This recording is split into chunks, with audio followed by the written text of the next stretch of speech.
बिस्मिल्लाहिर्रहमानिर्रहीम। अस्सलामु अलैकुम रहमतुल्लाहि व बरकातुहू।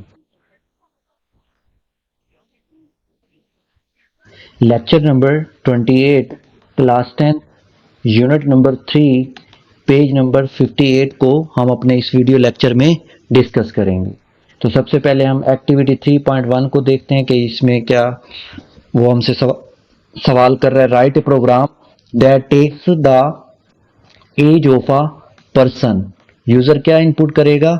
एज ऑफ अ पर्सन को as an input and displays teenager if the age lies between 13 and 19। अगर किसी भी पर्सन की एज जोन सी है जो आप इनपुट करेंगे वो 13 साल से लेकर अगर 19 साल के दरमियान में है, या 13 साल है या 19 साल है, तो वो टीन एजर यानी डिस्प्ले होगा।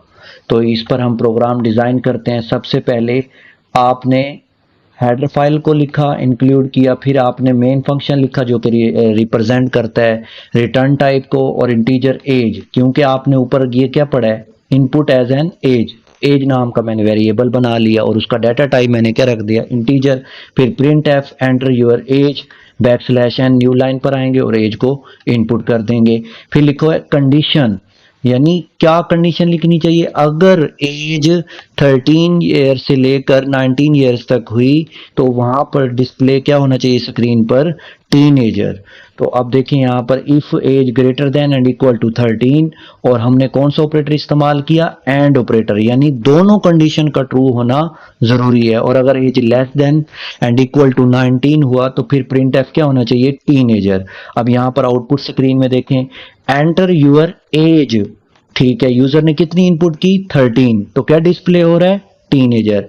ये टीनेजर कैसे हो रहा है ये देखें, 13 अगर यहां पर आप लिखें 13 ग्रेटर देन तो नहीं है इस कंडीशन पर देखें, लेकिन इक्वल है, तो इसका मतलब ये कंडीशन क्या हो गई? ट्रू हो गई, ठीक है। और यहां पर आए एंड ऑपरेटर, फिर लिखा हुआ है 13 less than and equal to 19, yes, दोनों कंडीशन क्या हो गई? ट्रू हो गई। जब दोनों कंडीशन ट्रू हो गई तो डिस्प्ले क्या हो जाएगा स्क्रीन पर? टीनेजर। और इसी तरह अगर आप इस कंडीशन को फॉल्स करेंगे, मीन अगर किसी ने एज इनपुट कर दिया 50, तो 50 ग्रेटर देन 13, कंडीशन फॉल्स। जब एक कंडीशन एंड ऑपरेटर में फॉल्स हो जाती है तो ओवरऑल वो सारी जो कंडीशन है वो फॉल्स हो जाती है, तो स्क्रीन पर क्या डिस्प्ले होगा? कुछ भी डिस्प्ले नहीं होगा।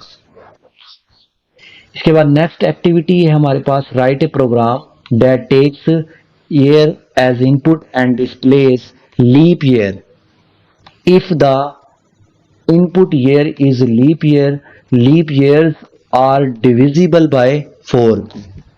देखें लीप ईयर कितने साल बाद आता है? 4 साल बाद आता है। यानी जिस तरह जनवरी और फरवरी आप देखें, अगर जिस साल में फरवरी 29 डेज का होता है, आप समझ लें वो लीप ईयर होता है। तो इस पर हमने प्रोग्राम डिजाइन करना है। सबसे पहले हेडर फाइल लिखा, फिर मेन फंक्शन लिखा यानी रिटर्न टाइप लिखा, फिर इंटीजर ईयर नाम का आपने वेरिएबल बनाया, फिर आपने प्रिंट एफ किया और स्कैन एफ किया ईयर को, फिर आपने लिखा if year remainder 4 is equal to 0, print f क्या होना चाहिए? Leap year. तो अब हम इसको देखते हैं कि ये किस तरह से आएगा। देखिए मैंने आउटपुट स्क्रीन में एंटर अ ईयर, तो यहां पर मैंने लिखा 2024, यानी 2024 क्या है?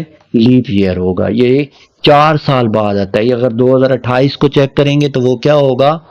वो भी लीप ईयर होगा। ये कैसे होगा? अब हम जरा इस कंडीशन को सोल्व करते हैं। देखें यहाँ पर जो इनपुट किया है वो क्या है? 2024। तो अब हम जरा इसको यहाँ पर चेक करते हैं कि ये किस तरह से डिविजिबल हो रहा है 4 पर। आपने लिखा 2 0 और 2 4, और किस पर डिवाइड किया आपने? डिवाइजर क्या रखा? 4। तो यहाँ पर अगर आप डिवाइड करें तो 4 5 दा 20, तो यहाँ पर नीचे क्या आ जाएगा? 0। और अगर इस 2 4 को भी आप नीचे लेकर आए और फिर इसको भी अगर आप सोल्व करें, 4 6 दा 24, आपके पास नीचे के बचा है 0, और ये 0 क्या होता है? ये आपके पास रिमाइंडर होता है। अगर आप कंडीशन चेक करें यहाँ पर तो हमें क्या चाहिए था? 0, और यहाँ पर क्या आ रहा है? अब जीरो बराबर होता है ना जीरो के, यानी इसकी जगह क्या आ जाएगा जीरो सारे की जगह, और जीरो बराबर हो गया जीरो के। इस वजह से यहाँ पर ये डिस्प्ले करवा रहा है लीप ईयर को। थैंक यू, इंशाल्लाह कल मिलते हैं। अस्सलाम वालेकुम रहमतुल्लाहि व बरकातुहू।